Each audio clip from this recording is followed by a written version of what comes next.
जब भी मैं अपने भाई के 10 इंच उसके बारे में सोचती तो मेरा जिस्म कांप जाता है, मेरे अंदर एक अजीब सी कैफियत तारी हो जाती है। मैं जोश में आकर वो काम करती हूँ। कुछ दिनों के बाद ऐसा हुआ कि मेरे सब घर वाले कजिन के यहाँ शादी पर गए हुए थे। मुझे कॉलेज से छुट्टी ना मिल सकी क्योंकि मेरे पेपर हो रहे थे और भाई को भी दुकान पर बहुत सा काम था, इसलिए मेरा भाई घर पर रुक गए। अब हम दोनों बहन भाई घर पर अकेले थे और अकेले ही थे। भाई ने जब सपना को बताया कि सब घर वाले जा चुके हैं तो सपना इसी वक्त घर एक मैंने और उसने कुछ देर बातें की। इसके बाद मैं सोने के लिए कमरे में चली गई। मैं बहुत थक चुकी थी, इसलिए मैं गहरी नींद में सो गई। सपना उठी और मेरे भाई के कमरे में चली गई। तकरीबन घंटे के बाद जब नींद से उठी तो मुझे भाई के कमरे से एक एक की आवाजें आ रही थी। मैं उठी और कमरे की जानिब चलने लगी। जैसे ही मैंने दरवाजा खोला तो मैं देखकर हैरान रह गई कि भाई और सपना दोनों एक दूसरे के साथ लगे पड़े हैं। भाई का वो 10 इंच का मुझे दिखाई दे रहा था जो कि सपना के बली के अंदर था। ये मंजर काफी अजीब था। भाई ने सपना के दोनों गुलाब जामुन अपने हाथ से पकड़े हुए थे और वो एक दूसरे के साथ इस कदर मसरूफ थे कि उन्हें मेरी वहाँ पर मेरी मौजूदगी का एहसास भी नहीं हुआ। मैं ये सब कुछ देख रही थी। अब मुझे बहुत अच्छा लग रहा था। मैं परसुकून से देख रही थी। तकरीबन 15 से 20 मिनट भाई ने सपना के बैठे के साथ पूरा खेल किया। जैसे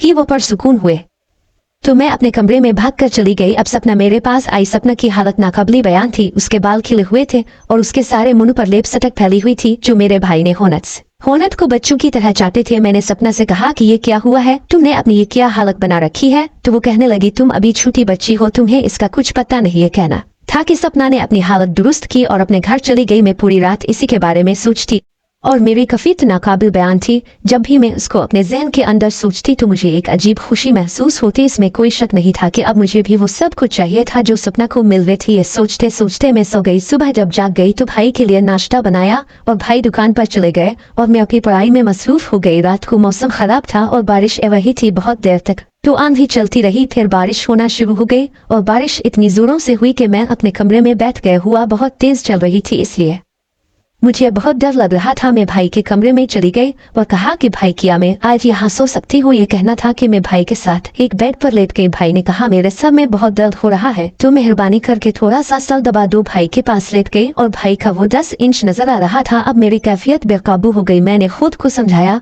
और बेड पर लेट गई, लेकिन अब मुझे नींद कहाँ आने वाली थी। अब मैंने कुछ देर के बाद अपनी कमर भाई के सीने के साथ लगा ली। भाई नींद में थे और भाई ने एक हाथ मेरे इस एक गुलाब जामुन पर रख दिया। अचानक मेरी आंख खुली तो जब मैंने भाई का हाथ अपने ऊपर देखा तो मैं बहुत खुश हुई क्योंकि जो एहसास मुझे हो रहा था वो शायद मैं अभी बयान न कर सकूं। अब मैं भाई के और करीब हो गई और भाई का वो 10 इंच मुझे चाहिए था। भाई का अचानक आंखें खुल गई। भाई ने अपना हाथ हटाया लेकिन मैं फिर भाई के करीब हो गई और भाई का हाथ दोबारा अपने गुलाब जामुन के ऊपर रख लिया। भाई ने कहा, ये तुम क्या कर रही हो? तो मैंने कहा, भाई मुझे भी वो सब कुछ चाहिए जो कि सपना और आप करते हो।